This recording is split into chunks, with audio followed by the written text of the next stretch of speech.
நந்திதேவருக்கும் சுயசாம்பிகை அம்மையாருக்கும் கல்யாணம் நடந்த அந்த ஒரு விஷயத்தை பற்றி அந்த வரலாறு இன்னைக்கு நம்ம பார்க்கலாம். வீர ஹைபர் அப்படின்ற ஒரு முனிவர் இருந்திருக்காரு. அவர் பார்த்தீங்கன்னா ரொம்பவே சிறப்பு வாய்ந்தவர். அவருடைய தவத்தினால சொர்க்கம் நரகம் எப்படி இருக்கும் அப்படின்னு பார்க்கணும்னு நினச்சி அவர் போனாராம். நரகத்துக்கு போகும்போது அவர் உள்ள நுழையும் போது ஒரு பெரிய குன்று ஒன்று இருந்துச்சாம். அதை கேட்டாராம் யமதர்மன் கிட்ட, இது என்ன குன்று அப்படின்னு சொல்லிட்டு. இது நீங்கள் விளையாட்டா சிவனடியார்களுடைய பாத்திரத்தில் தூக்கி போட்ட கல், அது இவ்வளவு குன்றா நிற்கிது, நீங்கள் அதை சாப்பிட்டு தான் முடிக்கணும், வேற வழி இல்லை அப்படின்ற மாதிரி சொன்னாங்களாம். அதுக்கப்புறம் கொஞ்சம் தூரம் நடந்து போகும்போது பெற்றோர்களை ஒழுங்கா பார்த்துக்காம விட்டதுனால நிறைய பேர் நரகத்தில் இருந்தாங்க.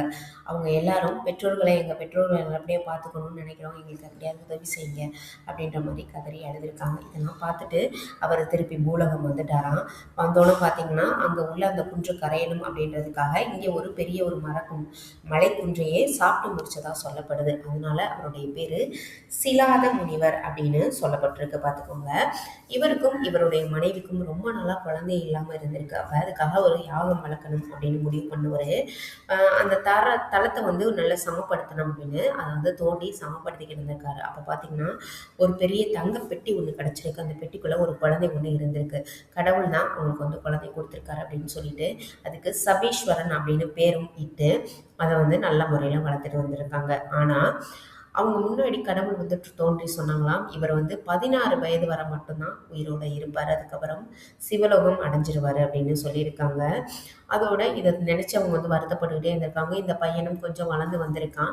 இவங்க அம்மா அப்பாவுடைய வருத்தத்தை நினைச்சு என்னாச்சு அப்படின்னு கேட்கும்போது, இல்லை இந்த மாதிரி கடவுள் உனக்கு 16 வயசு வரைக்கும் தான் ஆயுளை கொடுத்துருக்காரு அப்படின்னு சொல்லவும், சபீஸ்வரன் என்ன பண்ணிட்டாரு, இருங்க நான் போய் கடவுளுக்காக கடவுளை நினைத்து நான் தவம் பண்ணுறேன் அப்படின்னு சொல்லிட்டு மீன்கள்லாம் நிறைய நிறைந்திருக்கக்கூடிய ஒரு குளத்தில் போய் உட்காந்து தவம் பண்ணியிருக்காரு. அப்போ பார்த்தீங்கன்னா மீன்கள் எல்லாமே அவருடைய காலில் உள்ள சதைகள் எல்லாத்தையுமே பிச்சு திங்க ஆரம்பிச்சிருக்கு.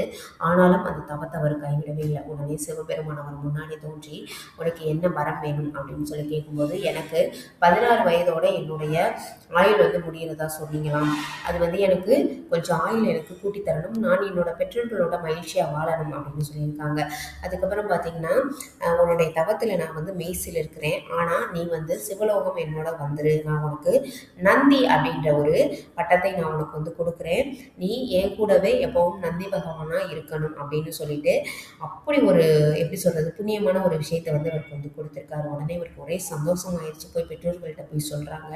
சொன்னோன்னே அவங்க என்ன சொல்லிட்டாங்க அப்படின்னு பார்த்தீங்கன்னா, நீ உனக்கு நீ எங்களுக்கு ஒரே ஒரு பையன், அதனால உனக்கு நாங்கள் கல்யாணம் பண்ணி வைக்கணும் அப்படின்னு சொல்லி ஆசைப்படுறோம், நீ கல்யாணம் பண்ணிட்டு உன்னோட ஒய்ஃபோடு சேர்ந்து நீ சிவலோகம் போ அப்படின்னு சொன்னாங்களாம். உடனே சிவபெருமானும் இதை அறிஞ்சு அவங்களுக்கு ஒரு பொண்ணு ஒரு இடத்துல இருக்குன்ற மாதிரி அவங்களுக்கு கனவுல போய் சொல்லியிருக்காரு. என்னன்னு பார்த்தீங்கன்னா, வசிஷ்ட முனிவர் அவருடைய பேத்தி இருந்திருக்காங்க. அவங்கள போய் கல்யாணம் பண்ண சொல்லியிருக்காங்க. என்னன்னு பார்த்தீங்கன்னா, அவங்க பேர் சுயசாம்பிகை. உடனே அவங்க பெற்றோர்களும் அவங்கள தேடி போய் கல்யாணமும் பண்ணி வைக்கிறாங்க. பண்ணி வச்ச கையோட அவங்க ஒய்ஃபை கூட்டிக்கிட்டு நந்தி பகவானாக பெயர் பெற்ற அந்த சபேஸ்வரன் இருக்கார் இல்லையா, அவர் தன்னோட ஒய்ஃபோடு சேர்ந்து சிவலோகம் போனதாக சொல்லப்படுது.